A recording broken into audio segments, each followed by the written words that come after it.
Hello friend, welcome to my channel. आज के इस वीडियो में हम आपको मूर्ख बातूनी कछुआ की एक बहुत ही इंटरेस्टिंग कहानी सुनाएंगे। तो चलिए शुरू करते हैं।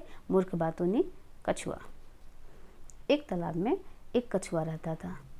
उसी तालाब में दो हंस तैरने के लिए आए थे। हंस बहुत हंसमुख स्वभाव के थे और मिलनसार भी थे। कछुए और उनमें दोस्ती होते देर न लगी। हंसों को कछुओं का धीमे धीमे चलना और भोलापन बहुत अच्छा लगा। बाकी सब कुछ ठीक था, पर कछुए में एक कमी थी। उसे किसी भी बात में बीच बीच में टोका टोनी करने की आदत थी। हर बात में वह बीच बीच में बिना मतलब के टोका टोकी करते रहता था। ज़्यादा से ज़्यादा बकबक किया करते रहता था। अपने सज्जन स्वभाव के कारण हंस कभी भी इस बात का बुरा नहीं माने कि कछुआ बात बात में उन्हें टोकते रहता है। इसके बावजूद भी इन तीनों में खूब बढ़िया और घनिष्ठता बड़ी मित्रता हो गई। एक बार बड़े जोर का सूखा पड़ा। बरसात के मौसम में भी एक बार भी पानी नहीं हुआ। उस इलाके में चारों तरफ सूखा पड़ने लगा। उस तालाब का पानी सूखने लगा। प्राणी मरने लगे। उस तालाब की सारी मछलियाँ तड़प तड़प कर मरने लगी। एक समय ऐसा भी आया कि तालाब में खाली कीचड़ ही रह गया। कछुआ बेचारा उसमें पड़ा पड़ा अपने आखिरी दिन गिनने लगा। उसके जीवन संकट में थे। वह समझ नहीं पा रहा था कि वह क्या करे और कहाँ जाए। हंस अपने मित्र पर आए संकट को दूर करने का उपाय सोचने लगे। वे सोचने लगे कि कछुओं को एक ऐसे जगह पे ले जाया जाए जहाँ पे उसे फिर से पानी मिल जाए।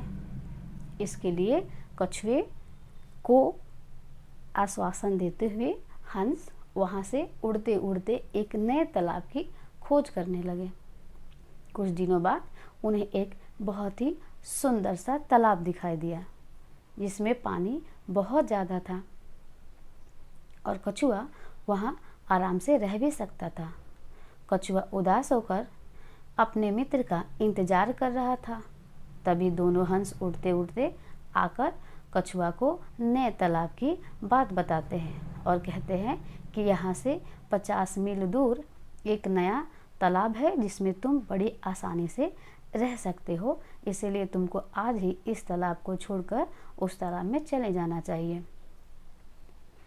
हंस की बात सुनकर कछुआ बहुत उदास हो जाता है और वो कहता है कि 50 मील दूर जाते जाते मेरी मौत हो जाएगी। मैं बहुत धीमी गति से चलता हूँ, तो मैं वहाँ तक कैसे जाऊँगा। इस बात पे हंसों ने सोचा और एक रास्ता भी निकाला। वे अपने मित्र की हर हालत में मदद करना चाहते थे।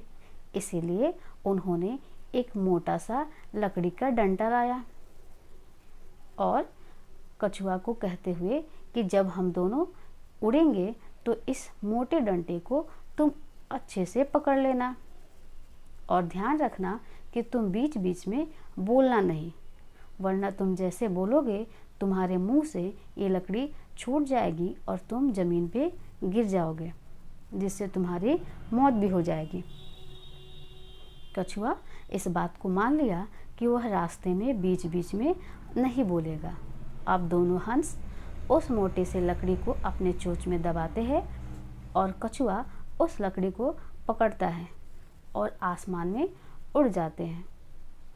उड़ने के दौरान उनको रास्ते में एक गांव दिखाई दिया। उस गांव के लोग इस अद्भुत नज़ारे को देखकर बहुत आश्चर्यचकित हो रहे थे। उस गांव के सभी बूढ़े बड़े बच्चे सभी कछुआ और हंस के उड़ान को देखकर शोर मचा रहे थे। तभी कछुआ की नज़र उन लोगों पे पड़ी और वह जैसे ही नीचे देखता है कि इतने सारे लोग उसको देखकर चिल्ला रहे हैं, तभी वह अपने स्वभाववश अपने मित्र के द्वारा दिए गए बात को भूल जाता है और जोर से कहता है कि देखो, इतने सारे लोग हमें देख रहे हैं। जैसे ही ये बात बोलता है उसके मुंह से लकड़ी छूट जाती है और वह जाके ज़मीन पे गिर जाता है, जैसे ही ज़मीन पे गिरता है उसकी मृत्यु हो जाती है। हंस अपने मित्र को मरता हुआ देख बहुत रोते हैं और अफसोस भी खाते हैं कि कछुआ अपने बातूनी स्वभाव के कारण आज मृत्यु को प्राप्त हो गया। और इस तरह से दोनों मित्र आपस में दुख व्यक्त करते हुए अपने जंगल की तरफ चले जाते हैं। इस तरह से बातूनी कछुआ का अंत भी हो जाता है। तो मित्रों, अगर आपको ये कहानी अच्छी लगी हो तो इस चैनल को सब्सक्राइब ज़रूर करिएगा। धन्यवाद।